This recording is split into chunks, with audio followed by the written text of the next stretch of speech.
Testing, testing, testing, testing, testing.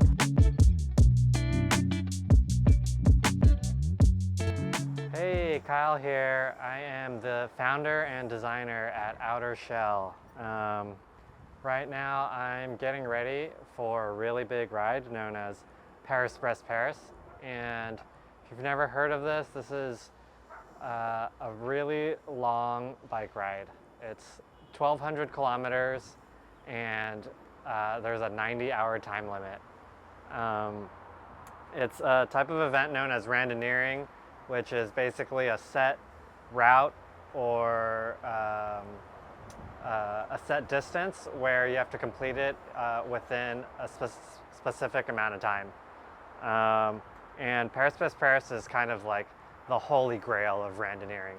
It only happens once every 4 years, and it's one of the longest standing kind of Eurocentric bike event in history.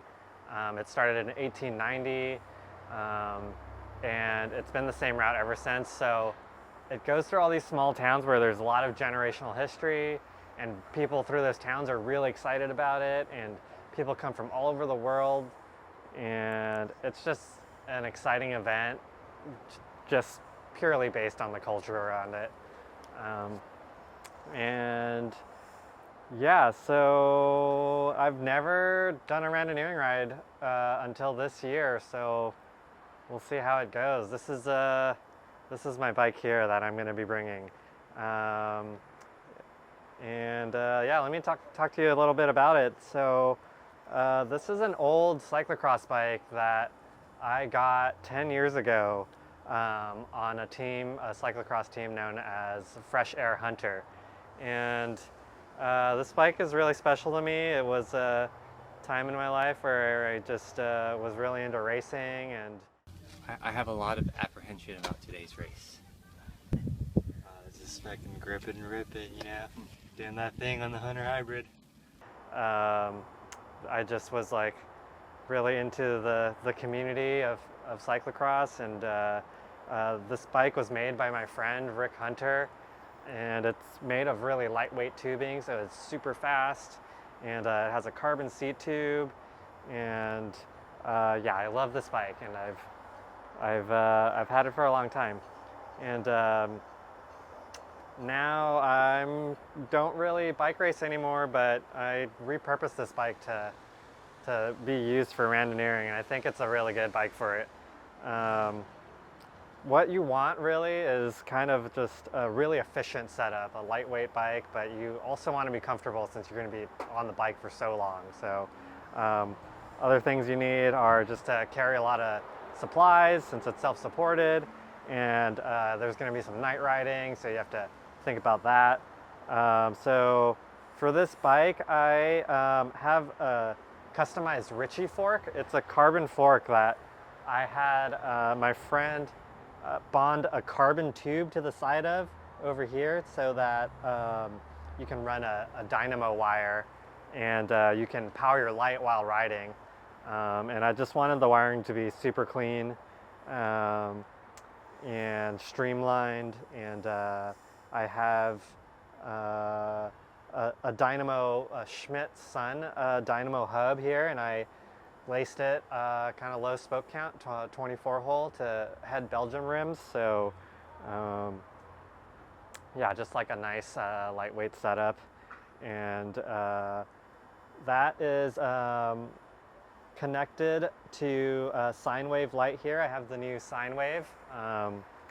Super appreciative of that, getting me the light a little bit early. So this is the newest sine wave version here, and yeah, as far as the drivetrain goes, I just got a used group just because it's cheap, but I'm running a 2x11 SRAM Red setup with a 5236 chainring and a 1128 cassette.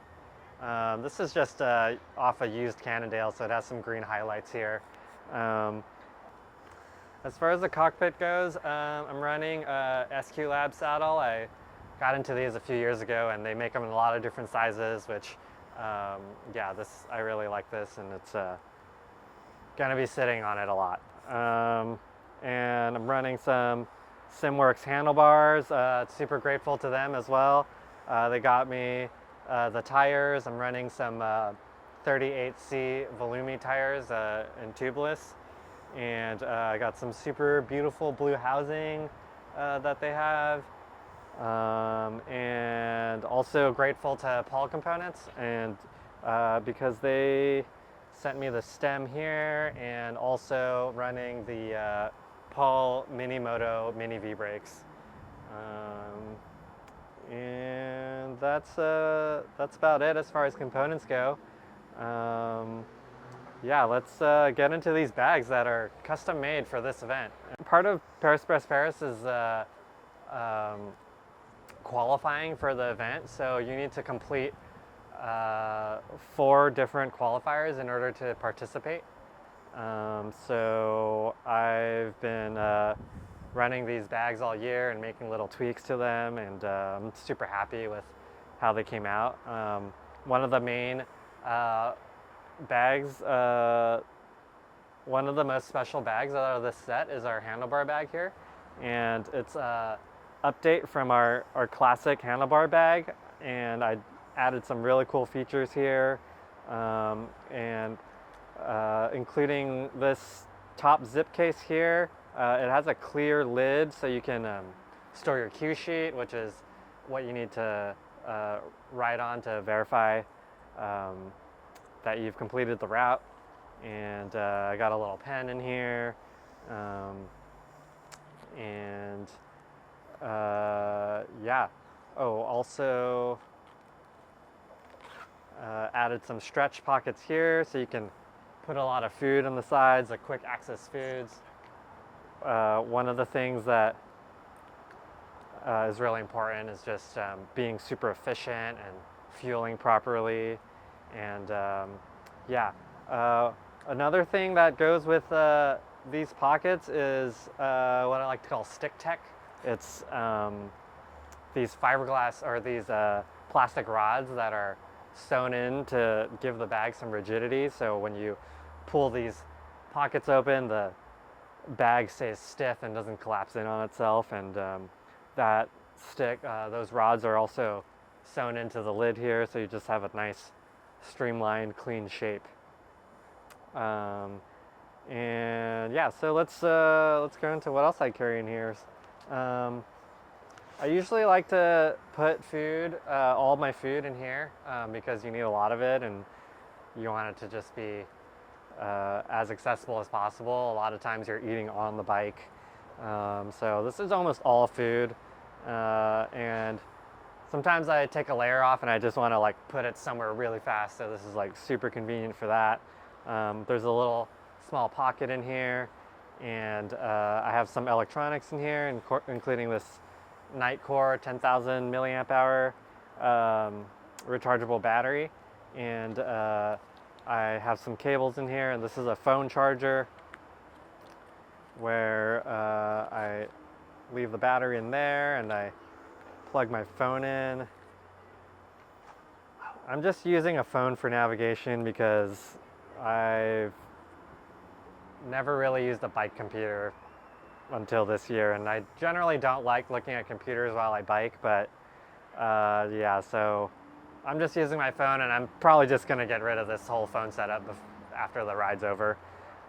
But yeah, it's super convenient. I can plug a battery charger into my sine wave light here, and just run the wires into the bag here, and this battery has through charging, meaning it can be charged and discharged at the same time.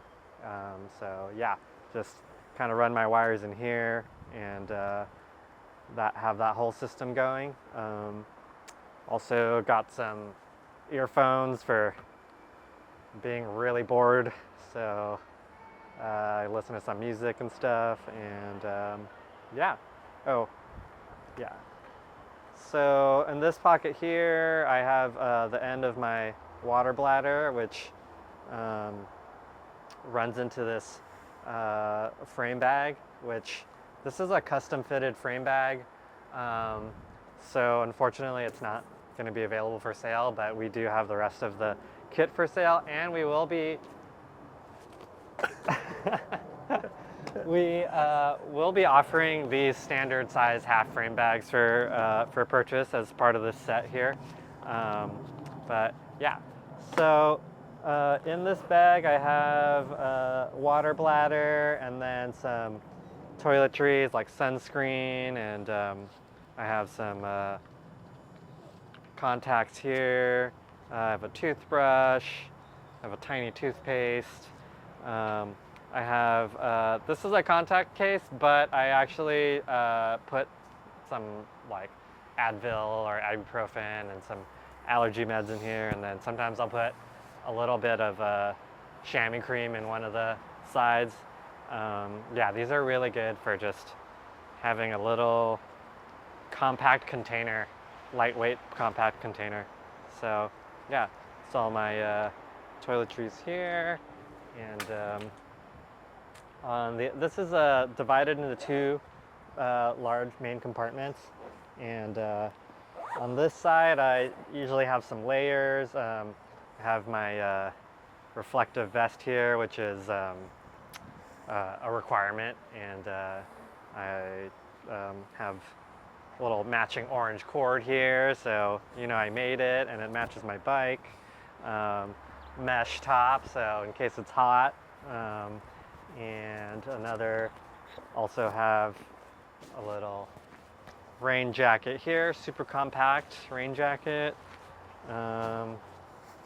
On this side, there's another pocket on this side. I have my wallet, a pump, and I don't have any of my food packed yet, but usually I carry a lot of goos or just bars on this side, and it'll be reloaded into my handlebar bag.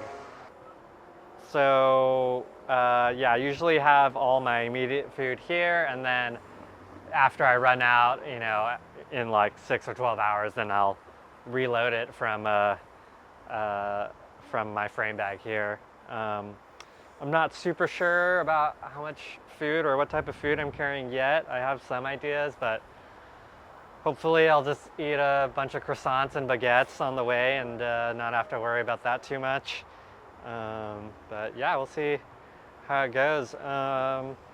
So the last piece of this set here is my saddlebag, and in here I have some rain pants at the moment, which was pretty useful earlier in the season, but I'm not sure if I'll be bringing these. And a bunch of tools. So I have a tube, extra tube. I have extra derailleur hanger and an air tag. And these items are kind of tools that go specific to this bike. And then I have another bag inside that, our mini saddlebag. And that is tools that are kind of universal, and I switch between bikes sometimes. So let's check out what's in here. Got some Nip-X, some mini Nip-X pliers. Super convenient to use as a wrench or just for anything plier related. I got a wolf tooth master link remover here, which can also be used as pliers, and also some extra master links in case I break a chain. And I have a multi-tool here, a Blackburn multi-tool that has a bunch of Allen keys and a chain breaker, Torx wrench. Yeah, I like this because it has individually removable Allen keys, which is convenient for hard to reach places. Yeah, this thing is awesome. Some CO2 because you want to change those flats real quick. Don't want to waste too much time. And also have a dyneema plug, tubeless plug. I have some Pedro's tire levers, super burly, so you don't have to worry about getting your tire on and off. And a bunch of zip ties, just for MacGyvering. Zip ties are always useful. And yeah, and then I have this little box here, and this is just a little goodie box with all sorts of things like Dynaplug refills. I have extra valves, sometimes the valve cores break. I have some bolts, some nuts and bolts. I have a patch kit, and I have little cable ends. I hate when your cable ends fall off and your cables are all frayed, so it's a little pet peeve of mine. I think that about covers it. Yeah, there's no food on here yet, which is kind of the most important part, but you know, wish me luck. I'll be posting stories on Instagram if you want to follow along, so hopefully things will work out. You'll find out.